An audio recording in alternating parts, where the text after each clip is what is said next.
كنا بنجيب صور ازاي؟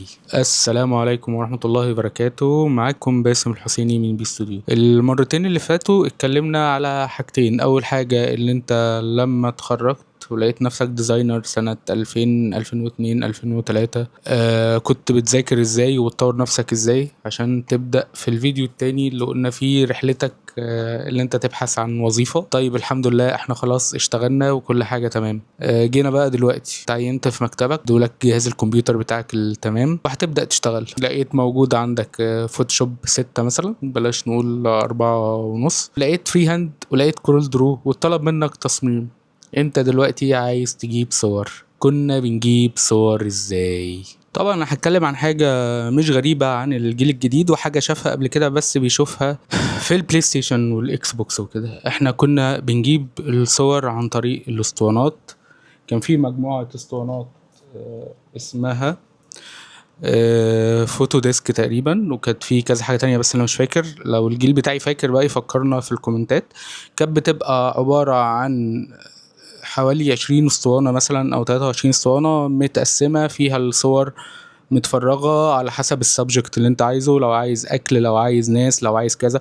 قول عبارة الاسطوانات دي عن ويب سايت شاتر ستوك، ونزلوه عملوه داونلود كله على دي في ديز او على اسطوانات.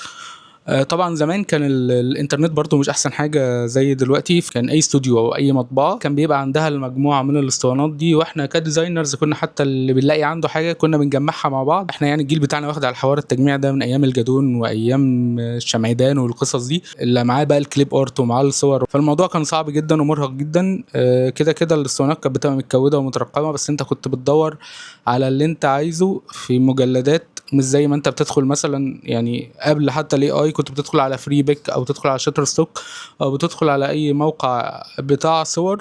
بتدور باللي انت عايزه. عايز راجل اربعيني قاعد على مكتب في ايده كوبايه قهوه. طبعا اللي انا قلته ده ينفع برومت وهيطلع لك دلوقتي الصوره، بس قبل كده ان احنا كنا بندور فعلا وعلى نلاقي الفكره. بتطلع الفكره وبتبدا تدور لها على حاجه، ولو ما لقيت لهاش حاجه كنت بتضطر يا تصورها انت يا تعملها بقى 3 دي او ايا كان. طيب اللي كان بيبقى معاه الاسطوانات دي بقى كان بيبقى عامل زي كانه لاقي كنز. معاه كنز يا جماعه. كان بقى زي ما انت عايز صور متفرغه، زي ما انت عايز صور حتى عاديه مش متفرغه. كان الموضوع فعلا كان متعب بس كان ممتع. وانا عندي اسطوانات، كميه اسطوانات غير طبيعيه لغايه دلوقتي، عينهم كلهم طبعا في الدولاب لان ما لهمش استخدام. كان معاكم باسم الحسيني من بي استوديو. سبحانك اللهم وبحمدي اشهد ان لا اله الا انت استغفرك واتوب اليك. سلام.